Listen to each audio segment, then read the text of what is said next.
এজন্য বিষ্ণুই বলেন, মান ক্বালা লা ইলাহা ইল্লাল্লাহ, যে ব্যক্তি বলবে লা ইলাহা ইল্লাল্লাহ মুখলিসান মিন কলবিহি, অন্তর থেকে যে পড়বে লা ইলাহা ইল্লাল্লাহ, দাখালাল জান্নাহ, সে জান্নাতি হয়ে যাবে। সুবহানাল্লাহ বলেন। যেই পড়বে লা ইলাহা ইল্লাল্লাহ সে কই যাবে? জান্নাতি হয়ে যাবে। তো এখন আমার সব ভাই যারাই লা ইলাহা পড়ছে জান্নাতে যাক, চাই কি চাই না? নাকি আপনি শুধু একাই জান্নাতে যেতে চান? একাই যেতে চান?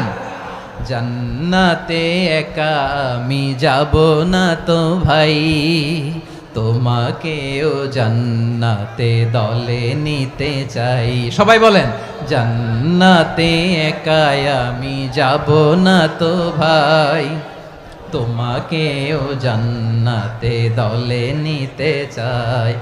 আমাদের জান্নাতের দল ভারী হোক, আমরা চাই কি চাই না? যেই বলবে লা ইলাহা ইল্লাল্লাহ ওই আমার ভাই, সে জান্নাতে যাক, এটাও